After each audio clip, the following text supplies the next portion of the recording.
Našu cestu, náš týždňový trip do Francúzska začíname prespaním pri rieke Tagliamento.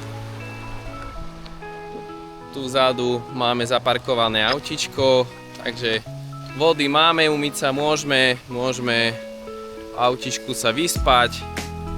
Je tu ticho, nie je tu v podstate nikto.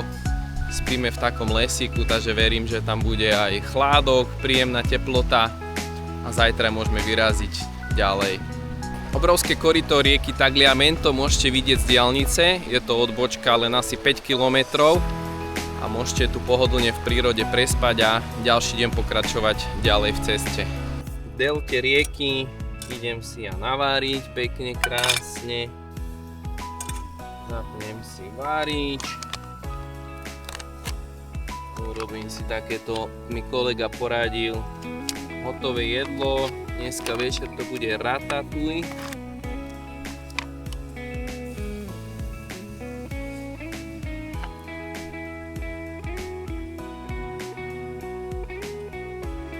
Tak, tu sa to zohreje a nie je problém. A ukladáme sa na spánok pomaličky. Miláčik, prvú noc máme za nami. Ako sa ti spínkalo? Tak spalo sa mi dobre, len je to strašne tvrdé. To podložie. Tak na karimatke spadne jak na posteli. Ale fajn. Mne sa spalo celkom dobre. Myslel som, že to bude horšie.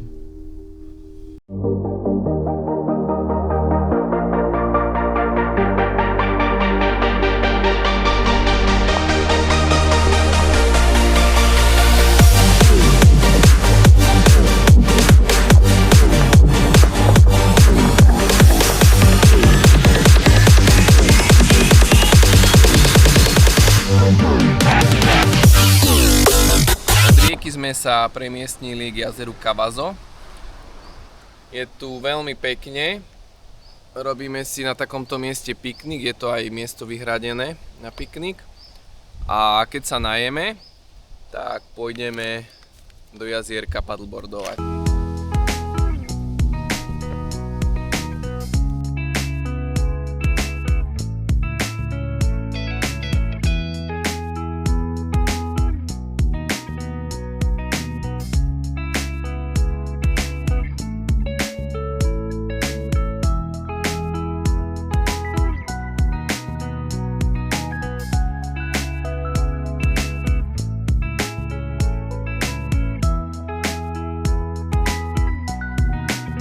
Tak, miláčik, vyrážame na plavbu. Hej. Tam pôjdeme za chvíľku na tú diaľnicu. No. Pokračujeme do Francie. Žiaľ, na tomto mieste v jazierku sme utopili drona. Je to smutné. Mojou chybou.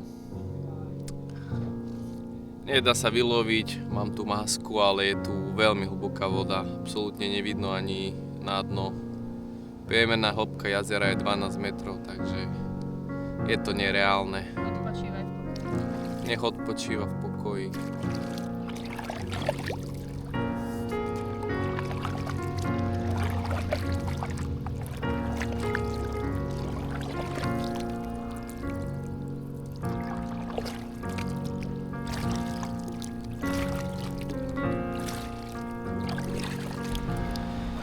Dorazili sme do Francúzska, sme na benzínke tesne nad Monakom.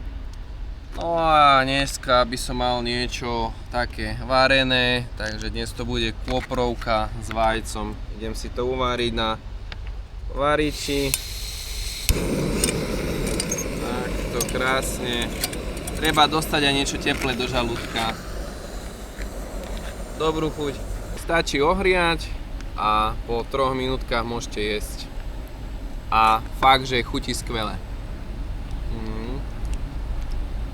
Jak domáca.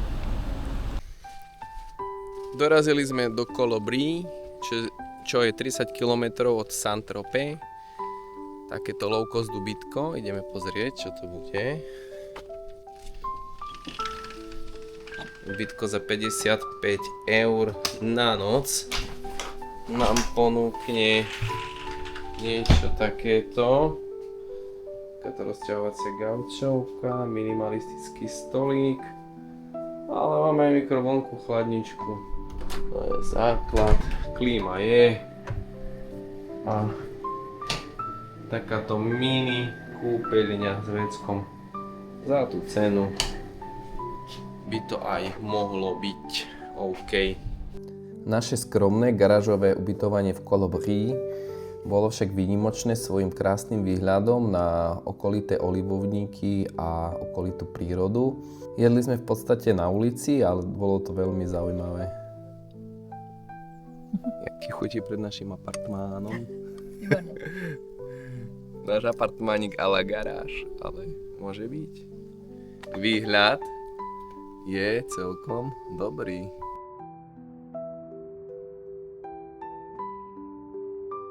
Tridsaťpäťkilometrová cesta z Colibri do Saint-Tropez je veľmi obľúbená medzi cyklistami, pretože ponúka nádherné výhľady na Massif des Maures, vinice, ľavandulové polia aj výhľady na Azurové pobrežie.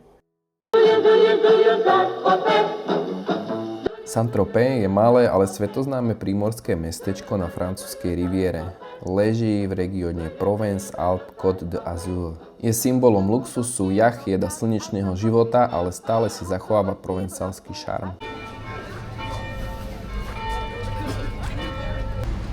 Vodičák v Saint-Tropez si môžete urobiť za 1100 ečiek. Poznáš túto budovu? Policajná budova Saint-Tropez.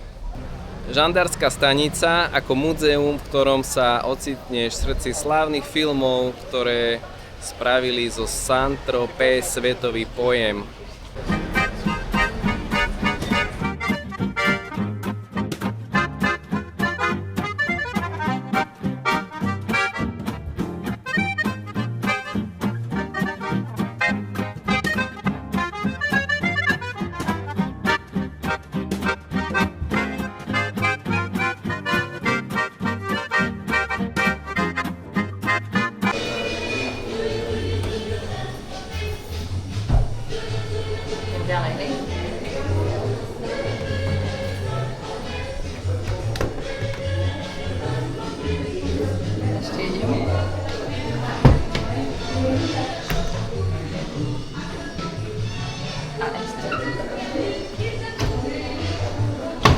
Parce qu'évidemment, si la suit en gendarme, vous comprenez les articles 465 de la loi du 7 novembre 1963, exactement, alors initialement civil.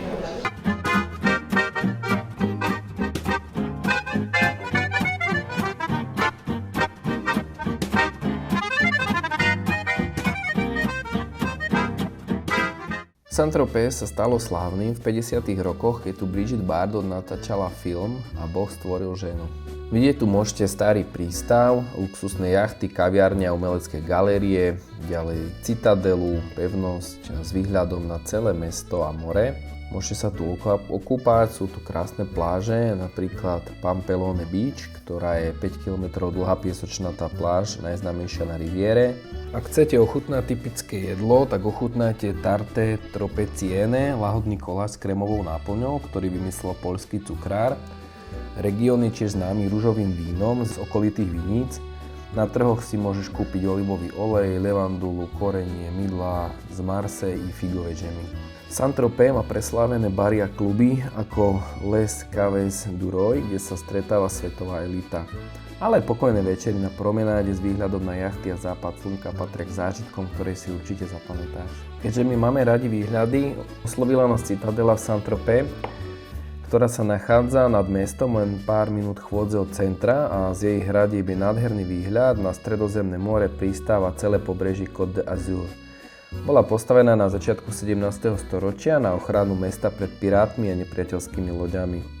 V 17. a 18. storočí slúžila ako vojenská pevnosť a pozorovateľňa. Neskôr ju využívali ako väznicu a sklad munície. Dnes je historickou pamiatkou, ktorú chráni francúzsky štát. Vo vnútri citadely sa nachádza Musée de Histoire Marine de Saint-Tropez, Múzeum rozpráva príbeh o živote námorníkov, obchodníkov a rybárov zo Saint-Tropez. Nájdeš tu modely lodí, uniformy, mapy a fotografie. Príbehy ľudí, ktorí plávali do Indie, Afriky či Karibiku. Interaktívne expozície o morských cestách a obchode.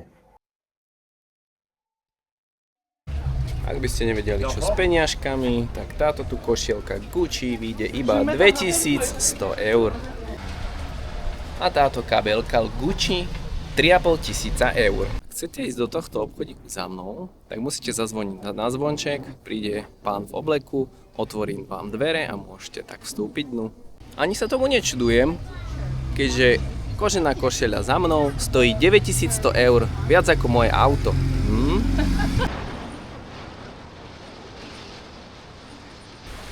Pevnosť Prade bola postavená v 17. storočí za vlády Ľudovita XIV. Strážila úžinu medzi pevninou a ostrovmi.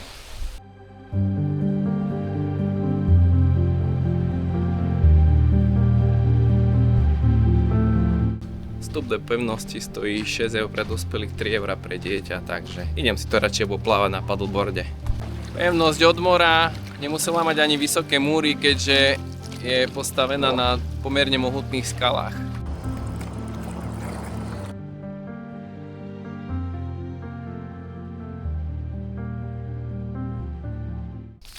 Cestička cez ostrov, medzi kríkmi a huštinami, ale to je podstatné.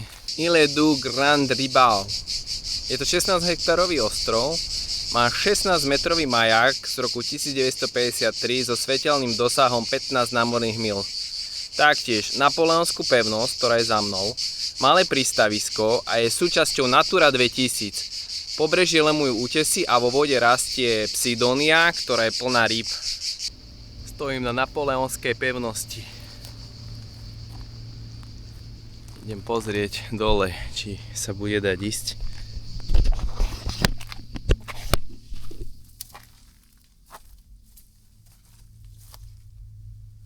Wow, ty kokos. Do prčíc, husté. Ešte zapnúť svetlo. Ty brďo. Wow.